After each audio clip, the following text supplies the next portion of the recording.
Now, Terra Luna Classic continues to do very well when it comes to price action. The price is still above that 10,000 point per coin level, and it's holding support very well, even though the cryptocurrency market is choppy.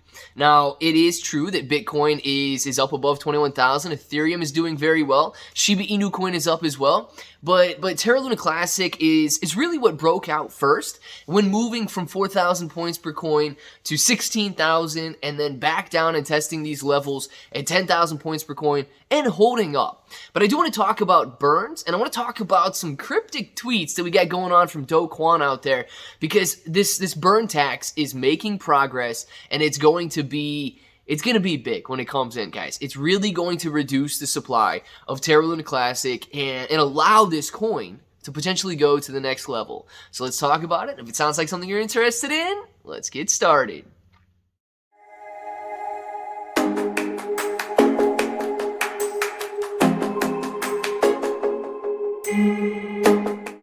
What's up, everybody? I'm Clay. I'm here to make 2022 the best year ever. If you haven't clicked that subscribe button, make sure to subscribe to the channel. Join us, become a bro. We are here every single day, and we are growing our portfolios together. And look, if you're brand new to investing, you don't know how or where to buy stocks in crypto, you got a link in the description below for Webull. It is super simple to set up your account. Any deposit, you guys are getting 6 free stocks.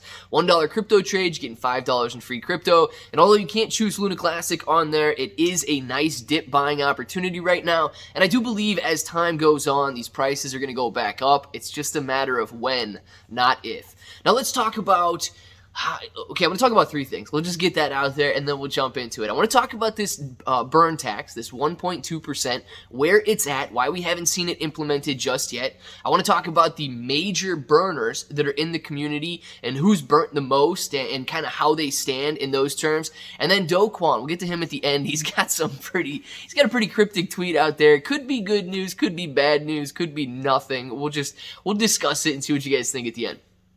But this 1.2% burn tax, everybody's wondering, what's going on, man? We've been talking about this for months now. Why hasn't it been implemented? Well, it's still on the testnet, okay? And it just hasn't hit the public blockchain yet. So we do have 2 validators that are currently burning the 1.2% of every transaction on the testnet, and it is working correctly. They are doing their best to roll this out in a smooth but quick fashion. The last thing we want to run into is any other problems for Terra Luna Classic. Guys, we realize that Terra Luna fell from where it was at $100 per coin all the way down to 0.00002 or whatever it was, because of, I don't want to say problems in the code, but because of what word did they use? Vulnerabilities that were exploited, right?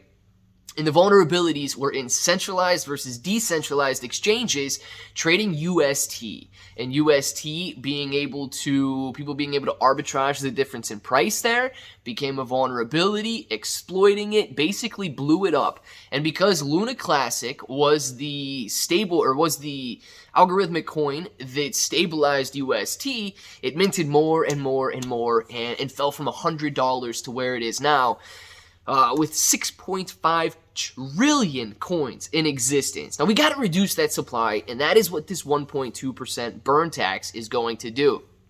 So the last thing we need are any bugs, any problems, and slow and steady will win the race there. Everybody wants to be rich yesterday. I get it, but time is the most important thing when it comes to any investment. Patience will pay. Now, it's good news that it's going to be implemented, but I want to talk about why it could be such a great idea to have this tax. If you go and you look at the community burners, how many people are burning Luna Classic and how much Luna Classic they've built and so on, we've got some pretty nice pie charts. I believe it's Happy Caddy Crypto or is the Twitter name out there. And they've got some great pie charts on the different levels of burns that have been taking place in the Terra Luna Classic community. Now, MEXC Global tops the charts. Beyond that, I believe it's unknown, just unknown sources coming in and burning Terra Luna Classic. LUNC is up there, burning Terra Luna Classic as well. And after that, we've got Binance holders that are burning Terra Luna Classic. But I want to talk about this MEXC Global and why they're up top, and why that could translate to great positivity for the burn tax that could be implemented here, hopefully sometime soon, but in the future, right? MEXC Global, when Terra Luna Classic was really popular towards the end of May, beginning of June, they decided it would be a great promotion to burn all of their fees, okay, all of their trading fees on their centralized exchange that took place in whatever Terra Luna Classic trading pair they used. They burnt all of those trading fees. So it may have equated to actually less than a 1.2% transactional tax, and they are still the largest burner that is out there in the community, and they have stopped that burn initiative. They have stopped burning those transaction fees there, and that just goes to show that small percentages add up.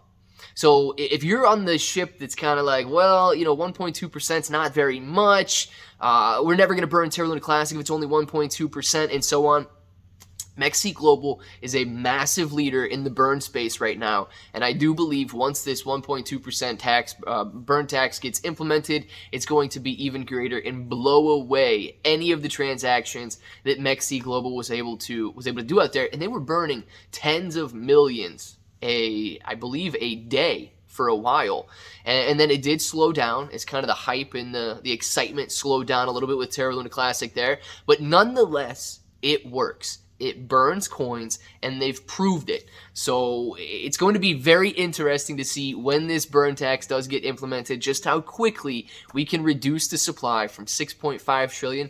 Dude, hopefully all the way back down to, what, a billion? I mean, there's no end in sight, so it's going to be great. Now let's talk about Do Kwon for a second here, because, I mean, man of the hour, right? He's the guy that started Terra Luna Classic in the first place. He's the man that abandoned Terra Luna Classic in the second place to go over to Terra Luna 2.0 or Terra Luna, however you want to look at it. And he's got a tweet out there that's just a light bulb. Okay, it's just a light bulb. No explanation. Nobody can leave comments on this tweet. Nobody can sit there and speculate in his thread or anything like that. But typically, when you have a light bulb moment and a light bulb goes off, you've got an idea. I believe Do Kwon's ideas are dangerous. Okay, we've seen his ideas before. And I don't believe they're anything short of dangerous. And I think that's the best way to put it. So the good news is, his ideas should not, and hopefully cannot, affect Terra Luna Classic. But if you're in Terra Luna 2.0 or Terra Luna, whatever you guys are calling it these days, just be careful, man. The guy's got an idea right now, and I'd be a little skeptical to see how it plays out. I want to know what you guys think, though, about Do Kwon and his idea, and about the burn tax coming up. Let us know in the comments below, and of course, if this button right here is still red, make sure to click it, subscribe to the channel, join us, become a bro. We are here every single day, and we are growing our portfolios together. You guys got ClayBro883 on Twitter and Instagram. You're getting 6 free stocks on Webull, and until the next time, hope that each and every one of you have an awesome day.